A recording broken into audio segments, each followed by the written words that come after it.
कहा गया है कि नानक नाम जहाज है, चढ़े सो तेरे पार।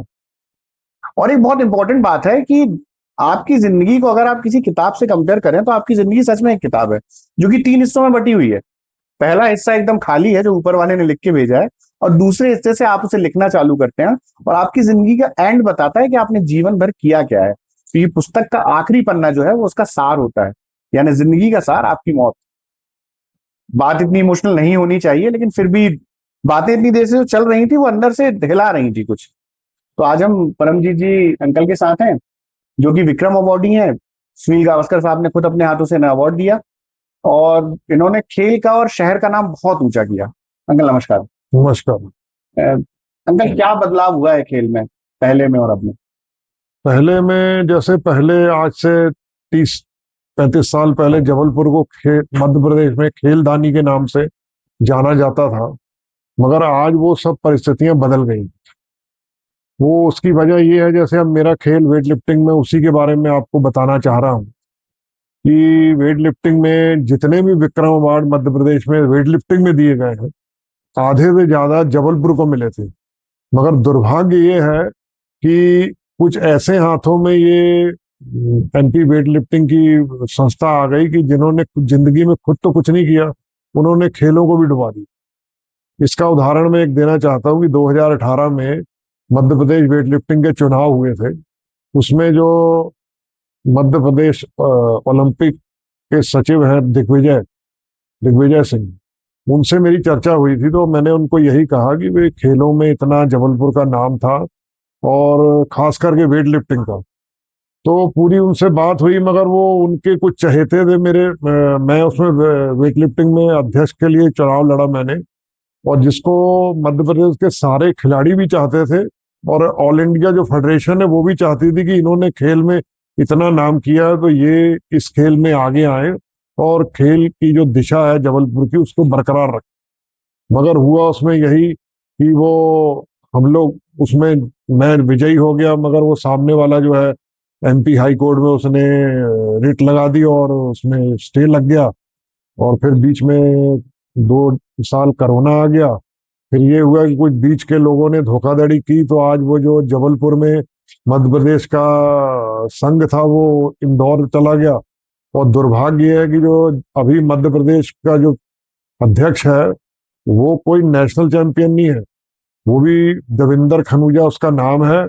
मगर वो बोलते हैं ना कि 40% जो पुरस्कार होते हैं वो सब राजनीति और सेटिंग से मिलते हैं। तो जी। यही कि इसी के कारण वो देवेंद्र खनूजा नाम है उसका, जो अभी अध्यक्ष है। वो नेशनल चैंपियन भी नहीं है, मगर वो इंदौर का है। तो लोगों ने, और जिन्होंने ये मुझे इस चीज में धोखा दिया, उनके हाथों की कठपुतली है वो। और उसको विक्रम अवार्ड तो मिलना ही मिलना था, और एक उसको और द्रोणाचार्य अवार्ड भी हुई 4-5 साल पहले, क्योंकि उन लोगों के हाथ का वो रबर स्टैंप है। तो इसलिए उसको उन्होंने द्रोणाचार्य अवार्ड भी दिलवा दिया। तो ये कहना गलत नहीं होगा कि खेलों के अंदर राजनीति बहुत ज्यादा अपना प्रभाव डालने लगी? बिल्कुल बिल्कुल। हम्म। ये बहुत ज्यादा राजनीति, क्योंकि जबलपुर में पहले कुश्ती का इतना नाम होता था, हॉकी का इतना नाम होता था। जैसे मधु यादव ने हॉकी में मतलब एक्स्ट्रा ऑर्डिनरी एफर्ट किए और अर्जुन अवार्ड हासिल किया है। मगर आज अपन देखते हैं कि अगर मधु यादव चाहे भी तो उसको आगे बढ़ने के रोकने के लिए लोग प्रयास करते हैं किस तरीके से इनको रोका जाए। बिल्कुल सही कह रहे हैं। और जबलपुर में कुश्ती में जैसे हन्नू पहलवान ने इतना नाम किया, जिनकी उनकी मलखान के साथ कुश्ती हुई थी, आज भी लोग, पुराने लोग याद करते हैं। और ऐसे ही तो बहुत से खेलों में, बॉडी बिल्डिंग में बहुत नाम था जबलपुर का, और फुटबॉल में बहुत नाम था। मगर वो धीरे धीरे ये, जैसे आज इतनी राजनीति खेलों में हो गई है, वो सारी चीजें खत्म हो गई। तो राजनीति को खेल में बिल्कुल नहीं आना चाहिए। बिल्कुल बिल्कुल बिल्कुल। अच्छा अंकल जी, ये बताइए, आप पे आते हैं कि कैसा बचपन रहा आपका, कैसे जबलपुर आना हुआ? जबलपुर आना, जैसे हम लोग 1959 में, पंजाब में हमारा गांव है जलंधर के पास में, हम्म। तो 1959 में हमारे बाबूजी जबलपुर आए थे। और उसी समय से जबलपुर में ही हम लोग रहते हैं। क्या करते थे बाबूजी? बाबूजी ट्रक ड्राइवरी करने आए थे यहाँ। हम्म। और फिर उन्होंने इतना मतलब मेहनत की। पुराने बुजुर्ग जैसे, उनको आज लोग क्यों याद करते हैं, तो उन्होंने मतलब हमारा ट्रांसपोर्ट के काम और जो हमारे समाज की जो सेवा है, सिर्फ हमारे समाज की नहीं, और समाजों के भी साथ भी उन्होंने इतना सामंजस्य मिला किया कि मतलब आज भी लोग उनको याद करते हैं तो उनकी आंखों में आंसू आ जाते क्या नाम था बाबूजी का? हैं। मलकियत सिंह भंगू।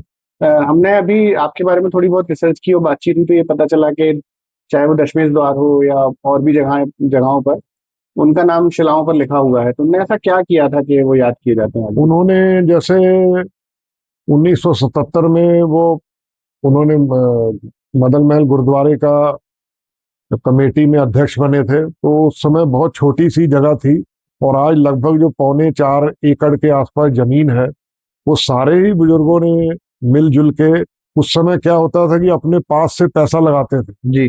जैसे असावा फ्लोर मिल है मदन महल गुरुद्वारे के पीछे, आज भी वो है। तो असावा जी जो थे, उन्होंने हमारे बाबूजी को बोला कि आप शाम तक जितने पैसे ले आओगे उतनी जमीन आपकी। हम्म।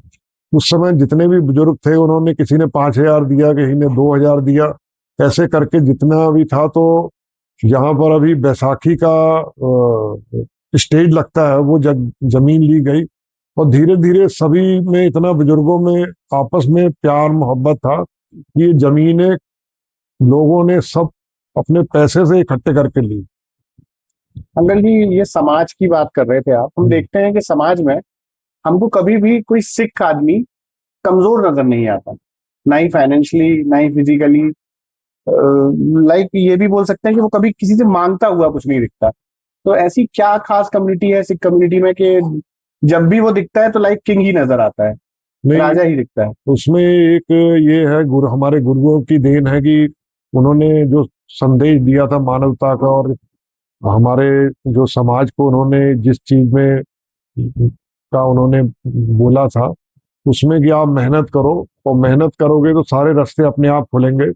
और उसी से, चाहे वो सामाजिक हो, राजनीति हो, खेल हो, सभी में जो हमारे समाज के लोग हैं उन्होंने अग्रणी नाम किया है। और ये सब उस ईश्वर की, उन्हीं की कृपा है। मतलब मेहनत की वजह से वो कभी नीचे नहीं हाँ आते। जी, हाँ। अच्छा, सिख कम्युनिटी का जब भी जिक्र होता है तो सिख दंगों का भी जिक्र आता है और वो बहुत क्रूर है। मतलब आपकी आत्मा शायद रो पड़ती है उस बात को याद करके। हाँ जी। तो कोई याद उस समय की आपके अंदर है? उस समय 1984 में, उस समय मोबाइल वगैरह तो होते नहीं थे, लैंडलाइन फोन थे। और हर समाज में अगर मान लो किसी ने गलती की, उसका मतलब ये नहीं कि अपन पूरे समाज को ही उस दृष्टि से देखें। जी। और इतने वो दंगे और ये सब हुए, तो एक उस समय इतना अच्छा भाईचारा सभी में था कि उन्होंने उस सब चीजों को फेस कर लिया। और आज भी वो सब जो हैं, मतलब जिनको लूटा गया, आज वो उससे ज्यादा कहीं तरक्की उन्होंने की है। लेकिन कैसा था वो मंजर? आज भी वो तो एक तकलीफ बड़ा होती दुखद है। मंजर था। जैसे 1947 में भारत पाकिस्तान अलग अलग हुए थे, जो उस समय इतना हिंसा फैली थी, हिंसा का कोई अस्तित्व नहीं होता, और वैसे ही 84 दंगों का भी जो हुआ बहुत गलत हुआ। और आज हर व्यक्ति उसके लिए, उसके मन में पीड़ा है। आप जबलपुर में ही थे जब वो सब हुआ? हाँ जी, हाँ जी। तो आपके पिताजी ने लीड किया था उस समय? उस समय उन्होंने भी, हमारे बड़े भाई साहब जो कनाडा चले गए थे, वो हो गए, हम हो गए, और कुछ लोगों ने, सभी लोगों ने दिन रात एक करके सभी की को बचाया था। और हम लोग को बड़ा गर्व है कि हम लोग ने अपने लिए नहीं, किसी के लिए कुछ काम किया। उस समय कोई ऐसी याद आपके पास हो, कोई ऐसा किस्सा जो आप बताना चाहो कि यार ऐसा कुछ हुआ था, एक व्यक्ति था, ऐसी कोई कहानी आप बताना चाहो? उस समय जैसे मणाताल गुरुद्वारा है। जी। मणाताल गुरुद्वारा भी गुरु नानक देव जी आए हैं वहाँ, ऐतिहासिक गुरुद्वारा है। जी। मगर वो जब पब्लिक पीछे से लूटपाट करने और आग लगाने आई, तो मदल महल जो मड़ाताल गुरुद्वारा है, उसके नीचे आपने देखा होगा भाई भाई टी स्टॉल है। जी। वो अवस्थी जी हैं, हम्म। रम्मू अवस्थी जी हैं, उनके और भाई भी हैं, वो सब हमारे उनसे पारिवारिक संबंध है। हम्म। वो 8 भाई थे, उन्होंने सभी ने फिर जो पीछे से पब्लिक आई, उनको सबको वहां से, मतलब उनको, पब्लिक को, पब्लिक का तो कोई भीड़ का धर्म नहीं होता है। भीड़ का धर्म नहीं होता। हाँ, उन्होंने पीछे उनको सबको वहां लाठियां लेके भगाया। हम्म। और एक बहुत अच्छा, मतलब आपसी जो भाईचारा था, उसको आज भी लोग याद करते हैं, और वो अस्थि परिवार बहुत गुरुद्वारे को सबको मानता है। ओके। अंकल, फैमिली में कौन कौन है? फैमिली में हम लोग 3 भाई थे, एक बहन थी, तो दो दो भाई गुजर गए हैं। हमारी छोटी सिस्टर जो ऑस्ट्रेलिया में है, और हमारे 3 बच्चे हैं। एक छोटा वाला कनाडा में है, और बड़ा वाला नागपुर में है, और बेटी हमारी रायपुर में है। ओके। अंकल, उस समय जब आप वेट लिफ्टिंग कर रहे थे, तब सरकारी नौकरियां बड़ी लग जाती थी। तो आपको कभी पापा जी ने नहीं बोला कि यार धंधा वंदा छोड़, तू नौकरी कर? हाँ, नहीं, हमें रेलवे वालों ने और आर्मी वालों ने दोनों ने ऑफर किया था कि आप नौकरी करने की जरूरत नहीं, सिर्फ आप साइन करना, बाकी क्योंकि जितने इंडिया में खेलों के टॉप खिलाड़ी हैं वो सारे रेलवे और आर्मी में। ओके। मगर हम लोगों ने अपना पुश्तैनी काम के पीछे, बाबूजी ने और हमारा खुद का मन भी था कि नौकरी वगैरह करनी नहीं है, तो इसलिए नौकरी नहीं की। बाबूजी की कोई एक सीख जो आपको याद हो? बाबूजी की एक चीज, जो उन्होंने खुद के लिए तो हर व्यक्ति जीता है, दूसरों के लिए जियो। और जो अपने अंदर आपको ईश्वर ने कोई भी कला दी है किसी भी क्षेत्र में, उसको सबको बांटो। तो वही जो चीज जो बाबूजी ने की है, वो मैं खेलों में मैंने इतना जो नाम किया है। आज मैं राइटॉन स्टेडियम में सवेरे जाता हूँ 6 बजे, तो मैं वहाँ महिला पुरुष दोनों टीमों को मैंने तैयार किया। 2 साल से हम लोग चैंपियनशिप लेते हैं, और मैं अपने सपने दूसरों में देखता हूँ। और वहाँ जो कोच हैं वो तो सब हजार हजार 1500 लेके बच्चों और सभी को सिखाते हैं, मगर मैं किसी से कोई पैसा नहीं लेता हूँ। और मेरा यही सोचना है कि मैं अपनी कला को बिना पैसे के सब में बांटूं। और मैंने खुद देखा अपनी आंखों में कि कई खिलाड़ी वहां पर चक्कर खा के या मसल पुल होके गिरे हैं, तो मैं सभी को इस चीजों के बारे में बताता रहता हूँ। और वहाँ ऐसे ऐसे कोच भी हैं जिन्होंने अपने ट्रैक सूट के पीछे इंडिया लिखवाया हुआ है, मगर वो इंडिया फर्जी संस्थाएं आपको पता हिंदुस्तान में बहुत है, जी। जो अपने पैसे से वो कभी इंडिया चैंपियन नहीं होते, एशियन चैंपियन बन जाते हैं। हाँ जी जी। अपने पैसे से वो जाते हैं, और ना उनको कभी सरकार की तरफ से कोई अवार्ड मिलता है, मगर वो इंडिया का ब्लेजर पहन लेते हैं कि लोगों को बुद्धू बनाएंगे और लोग हमारी तरफ आएंगे, ये इंडिया का ये बहुत बड़ा खिलाड़ी है। तो इन सब चीजों से हम लोग तो वो देखते रहते हैं, और कैसे क्या होता है। और ऐसे ही लोगों ने स्टेडियम की दुकानों पे कब्जे बरसों से किए हुए हैं, ना वो किराया देते हैं ना कुछ देते हैं, तो सब ऐसे ही भर्राशाही चल वाला रहा है। काम चलता है। आंटी जी को भी आपने किसी खेल में मेडल दिलवाया शायद?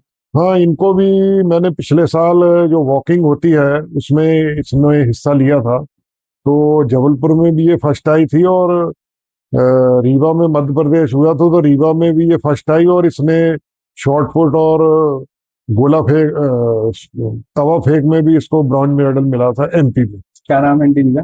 सुरेंद्र कौर भंगू। ओके। बड़ी प्यारी सी चाय पिलाई थी उन्होंने, तो इसलिए जिक्र करना जरूरी था। नहीं तो चाय का स्वाद नहीं लगता जुबान में। एक ये चीज बताइए कि ऐसा आपकी जिंदगी का वो कौन सा दिन था जब लगा कि यार परमिंदर अब बदल गया सब? कौन सा दिन मतलब? लाइफ में ऐसे डेज होते हैं, जैसे मैं अपना बताऊं कि मैंने जॉब छोड़ी और मुझे लगा कि अब जाए दुनिया, मैं तो अपने रंग में रहूंगा और अपने रंग में जीऊंगा। तो सबके जीवन में एक ऐसा दिन आता है जब उसे रात को लगता है कि कुछ नहीं हो रहा, कुछ नहीं हो रहा, सेकंड में सब बदल जाता है।